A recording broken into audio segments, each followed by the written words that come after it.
La puerta del granero se abrió con un quejido que Clay Banner reconoció de inmediato. Era la misma madera hinchada que protestaba contra el viento desde que había heredado el rancho de su padre. Trajo el olor del heno seco y del frío que se colaba por la rendija entre los tablones. Un olor a hierro apagado y a polvo recién removido. Detrás, algo más. Un aliento contenido que olía a miedo y a sudor viejo. Clay apretó la rienda en la mano hasta que los nudillos se le pusieron blancos. No era hora de sorpresas en aquel camino polvoriento. Tampoco era hora para decentes visitas. Quería creer que solo era un caballo inquieto. Quería creer cualquier cosa menos lo que sus ojos hallaron al cruzar la penumbra. Una figura hecha a la medida del silencio, encogida contra la pared del interior, envuelta en una manta rota que parecía absorber la luz. Unas manos temblorosas sujetaban algo metálico y retorcido, restos de cadenas, los eslabones mordidos por la herrumbre y doblados con desesperación. Había moretones en el cuello y en las muñecas. La ropa, sucia y rasgada, hablaba de manos que habían sujetado con fuerza y de pasos que no habían sido dados por voluntad propia. Ella levantó la cabeza. Los ojos, al principio, no se atrevieron a ver. Cuando por fin lo hicieron, eran pequeños faroles negros que medían la distancia entre el peligro y la posibilidad. Clay no habló de inmediato. Hizo lo único que supo hacer cuando las palabras podrían romper más que arreglar. Se acercó con lentitud y dejó caer en el suelo una manta seca, los modales de un hombre que ha levantado ganado desde niño. Sin prisa, sin gestos grandilocuentes. «Tranquila», dijo en voz baja, como si nombrar la calma la traicionara. «No voy a hacer ruido, soy Clay». Ella se llamaba Mara. Dijo el nombre casi sin abrir la boca, como si no le perteneciera por completo. Su voz era una grieta cerrada con polvo. Cada sílaba costaba como si tuviera que arrastrarla por dentro del pecho. Contó a golpes lo que ya sabía el granero, que había sido atada, que los hombres del pueblo la habían vendido como si fuera cajón con herramientas, y que el granjero rojo había sido quien la había comprado para su propia red de favores. No habló de detalles que nadie debía escuchar y que sin embargo empujaban la respiración hacia afuera como un vendaval. Clay la observó más que le preguntó. Escuchó la respiración, la manera en que su cuerpo aún se tensaba ante cualquier crujido de la viga. El zorrel estaba en el puesto del final. La cabeza fuera del pesebre, los costados agitados por la inquietud. Una costura abierta, una marca fresca en la pata trasera. El animal había sido usado y castigado. Clay acercó la mano al cuello de la yegua y encontró la misma tensión contenida que en la mujer, un nudo que no se deshacía. El animal le devolvió un resoplido corto, y en la pared, detrás de Mara, quedó la sombra de unas botas embarradas. Clay vio el cerrojo forzado en la puerta trasera del granero. Alguien había entrado y se había llevado lo que le interesaba y dejado fragmentos de violencia como si fueran leña. No había tiempo para rodeos. Afuera, el camino era una raya de polvo que conducía al pueblo. No era difícil que alguien regresara a mirar si su mercancía seguía donde la habían dejado. Clay tomó una decisión que fue a la vez instintiva y brutal en su sencillez. Primero, salvaba a la persona delante de él. Los caballos podían esperar, las mujeres no. Pero la resolución fue rasgada por otra cosa. En la puerta del establo, clavada con un clavo viejo, estaba una nota doblada. Clay la desdobló con los dedos ásperos. No era una amenaza directa, sino una contabilización, una lista que contenía nombres y números. Mara la miró y sus hombros se hundieron. «No son solo hombres», murmuró. «Es una red». La imagen de la lista abrió en Clay una verdad que no había querido ver desde que se mudó a la soledad. Ayudar no consistiría solo en llevar a Mara hasta el río y esconderla. Significaba entrar en una telaraña que podía traer problemas a su puerta. Y sin embargo, cuando Mara apoyó la frente contra su mano, cuando la respiración lenta de la yegua se mezcló con la suya, supo que su vida de soledad se había terminado por un acto de compasión, y que la responsabilidad lo seguía como un animal hambriento tras la presa. Había que elegir: dejar conservar el valor del zorrel, un animal que representaba la mejor venta del granero, o usar ese mismo valor para poner distancia entre Mara y los hombres que se creían dueños. Era un dilema inesperado que se presentaba en el establo: un caballo o un rescate. Mara habló primero en voz apenas audible, como si cada sonido fuera una moneda que podía perderse. «Si me llevo al caballo, me encontrarán más rápido, pero si lo dejo aquí, quizá…» se interrumpió. «No quiero que pague por esto». La decisión se clavó en Clay con la lentitud del rayo que piensa antes de caer. El zorrel no debía permanecer allí para que lo usaran como prueba de su rescate o como cebo para traer de vuelta a su captora. Y no podía cargar en la noche con la yegua, porque el animal estaba lastimada. Pensó en las rutas, la cadena de veredas que conocía desde que era niño, las cubiertas que ofrecía la meseta, la cresta de tierra donde el viento borraba huellas. Podían intentar curar la pata, montar en silencio y cruzar hacia la cuenca. O podían improvisar un señuelo, dejar el caballo en el establo y aparentar que Mara se marchaba, cuando en realidad la ocultarían en la cuneta. Cada opción tenía un riesgo parecido a la cuerda que se rompe. Al amanecer, después de esa noche en vela, decidieron lo que Clay siempre había sospechado: la libertad costaba renuncias. Ataron al zorrel en el cobertizo lateral, vendaron la pata con tela limpia y le dieron agua. Mara se sentó junto al animal y dejó que su mano siguiera la línea del lomo, con una reverencia que parecía buscar retorno a algo que había olvidado. La yegua, por su parte, aceptó la calma como si reconociera el nombre de la seguridad. Era una batalla pequeña contra la memoria del dolor. Con el paso de los días, la vida en el rancho volvió a un ritmo de tareas y pequeñas conversaciones medidas.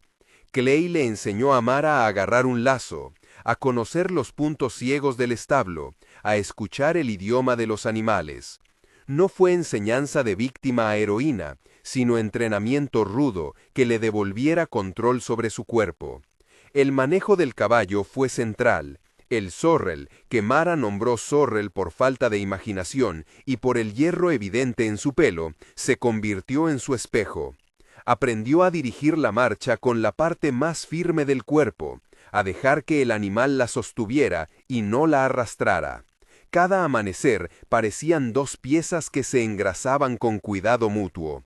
Clay enseñó disparo primero como una disciplina, no como sed de venganza.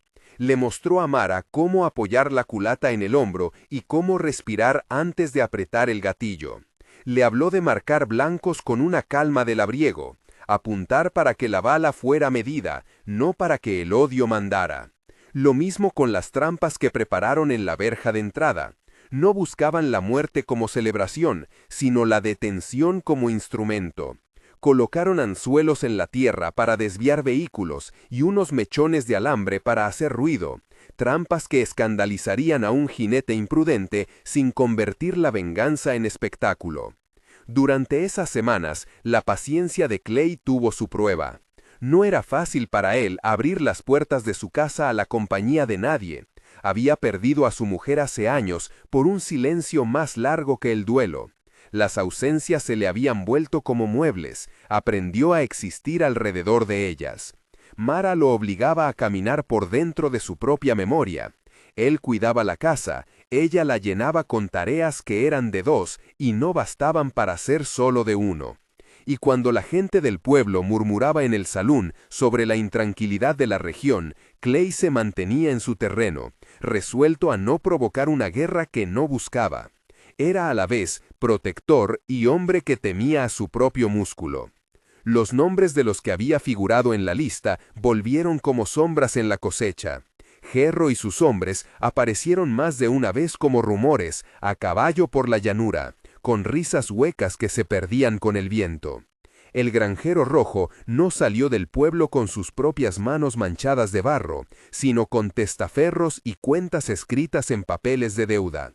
Clay comprendió que el enfrentamiento que vendría no era solo por Mara, era por lo que el valor de esa yegua representaba, la posibilidad de que alguien dijera no a la ley no escrita del pueblo. Hubo una noche en la que la hoguera crepitó hasta la madrugada y las sombras se alargaron junto a las tablas del porche. Mara y Clay se sentaron uno frente al otro con la taza de café entre las manos, sin prisa. Ella habló de la primera vez que montó un caballo, de una libertad que conoció de niña en la que nada le exigía permiso. Habló sin aspavientos, su voz ya no siempre flaqueaba. Clay, por su parte, habló con la simpleza de quien sabe que las palabras largas complican lo urgente. Cómo se arregla una bota, cómo se repara un yugo, cómo un hombre aprende a mirar a la tierra para que ésta le devuelva sustento. Fueron palabras que, más que explicar, sostuvieron. Entre los dos creció una responsabilidad que no pidió permiso para nacer. Entrenaron la paciencia de la espera, aprendieron a mirar el este y a juzgar la forma en que el polvo levantado a lo lejos marcaba trayectorias. Prepararon escondites en los pastos, lechos de heno en agujeros que los pies de un caballo no descubrirían al primer paso, y sendas como venas que conectaban el rancho con el ridge, la cresta desde donde se veía todo. Desde allí podían medir la llegada de cualquier amenaza y decidir si el combate debía darse con pistolas o con astucia. El día del enfrentamiento llegó como llega la tormenta en verano, sin aviso correcto y con un bramido en la garganta. Jerro vino primero con un grupo pequeño, como para tantear. Era la maniobra clásica, enviar avanzadilla para contar fuerzas. Los jinetes cruzaron la llanura, y su figura se recortó contra el claro del cielo como si fueran sombras que andaban. Clay desde la cresta vio cómo Jerro saludaba con un gesto de superioridad y cómo las botas de sus hombres golpeaban la tierra con la suficiencia de quien cree el mundo suyo.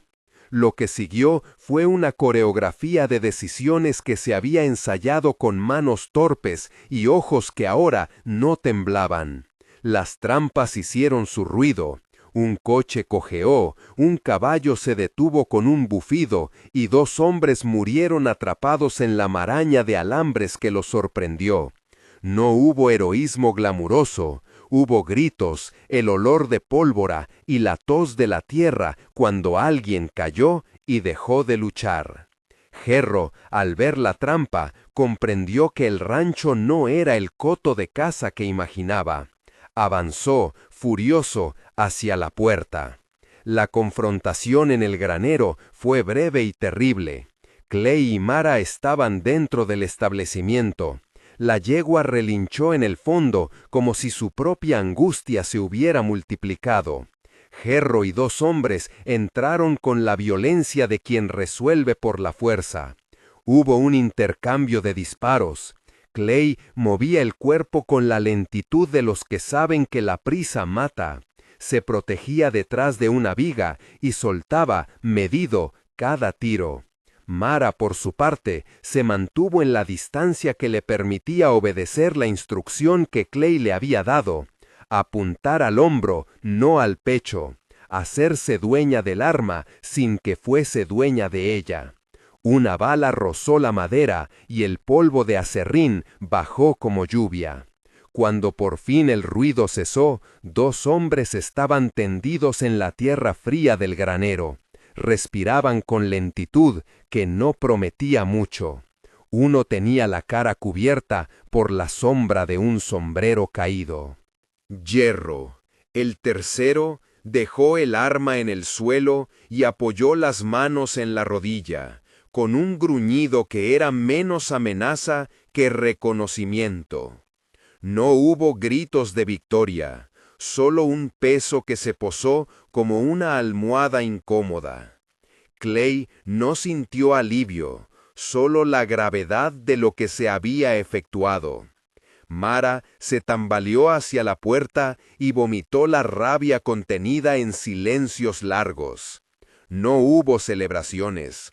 Las muertes eran un hecho mecánico, que dejaba un frío mayor que cualquier herida. Enterraron a los hombres fuera del rancho, en la franja donde la tierra no daba para cultivo. Las manos de Clay cavaron con la obstinación de quien entierra no solo cuerpos, sino también una parte de lo que el pueblo soportaba. Mara ayudó. Su cuerpo pequeño se cargó de peso como si quisiera comprender, con el sudor en la frente, la magnitud del acto. Pusieron piedras planas sobre las fosas para que la lluvia o alguien más no deshiciera la evidencia. No hubo palabras grandilocuentes, solo el trabajo de cerrar algo que antes había quedado abierto. Después de aquello vino la inevitable consecuencia. La gente del pueblo bajó la cabeza o desvió la mirada. Los que habían susurrado comenzaron a respetar el rancho por miedo o por reconocimiento de que alguien había marcado un límite. El granjero rojo, acorralado por la pérdida de sus hombres y por la mala conciencia que a veces pesa sobre los que negocian con las vidas de otros, desapareció de las contabilidades.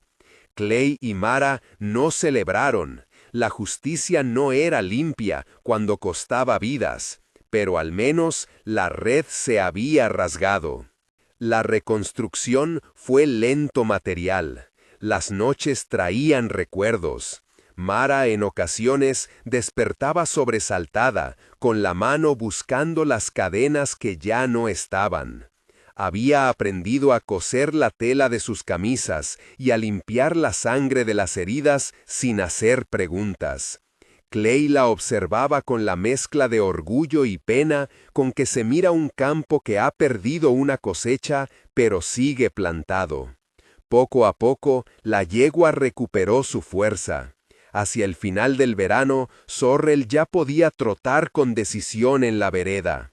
Mara pasó por encima de la silla y la tierra volvió a vibrar en su cuerpo con la música de la velocidad. Cada galope era un acto de reclamación. La vida en el rancho adoptó una calma que no era ciega a la cicatriz. A la distancia, la cresta seguía siendo el lugar desde donde se podía medir el mundo. Clay y Mara, sentados una tarde, iban quitando las piedras de una pequeña fosa que habían hecho semanas atrás, y bajo una de ellas encontraron un eslabón de cadena, doblado y corroído. Mara lo sostuvo entre los dedos como quien sostiene un recuerdo que ya no amenaza. No fue un acto de exhibición ni de triunfo. Lo colocó sobre la mesa de madera y lo miró con la misma mirada con la que antes miraba al horizonte. «Poder sostener esto sin que me duela», dijo en voz baja. «Eso fue lo que nos costó». Clay no respondió con discursos. Dejó que sus manos fuertes y acostumbradas a la labor, recogieran semillas que había guardado de la última cosecha. Le ofreció a Mara una de ellas. Ella la tomó, y por primera vez en mucho tiempo, su gesto fue ligero. Plantaron juntas en el terreno que daban al este. La tierra recibió la semilla con el aburrimiento de los años y con su promesa elemental. Lo que se planta tiende a crecer si no se interrumpe. No dijeron que todo estaría bien, dijeron que seguirían el trabajo. El zorrel, al amanecer, mordisqueaba la cerca. Mara se acercó y pasó la mano por su lomo con el cariño de quien devuelve a alguien a la vida. Luego, con una naturalidad que se había ganado, ajustó el cuero de la montura y subió. Clay miró cómo la silueta de Mara, pequeña sobre el caballo, se recortaba contra la cresta. No era una imagen de heroína ni de salvadora. Era la imagen de una mujer que había reclamado su cuerpo y su camino. El caballo se lanzó cuesta abajo, y su galope se mezcló con el viento como si cortara lo que antes la había sujetado. En la mesa del porche, la cadena oxidada reposada, sin brillo, transformada en un objeto que ya no encadenaba. Mara la miró, luego la dejó en el fondo del cajón donde guardaba las herramientas. Clay la observó con esa mezcla de reconocimiento y distancia que los hombres del campo a veces tienen con los símbolos. Saben su valor, pero prefieren las cosas concretas, como una bota o una cuerda. Aún así, cuando por la noche cerró la puerta del granero, Clay sintió que algo en su vida se había quebrado para siempre, y que de esa fractura algo nuevo podía nacer. No hubo grandes proclamas ni promesas eternas. Hubo trabajo, una mesa compartida, la mano de Mara que ya no temblaba tanto cuando entregaba el lazo a Clay. Y sobre la chimenea, una herradura nueva clavada con 2 clavos viejos, señal de protección para los que se quedan. La justicia que habían conseguido tenía un precio. La tierra guardaba huellas que no se borrarían con lluvia, y el zorrel continuó corriendo, llevando en su lomo el testimonio de que la libertad podía montarse y cabalgar hacia la mañana. La pregunta que había abierto la puerta del establo decidió su respuesta en la materia más simple, por la vida primero, por la posibilidad de más vida después. Clay había elegido el rescate. El caballo, en su trote, se convirtió en el puente entre el pasado asediante y un futuro de pasos cotidianos.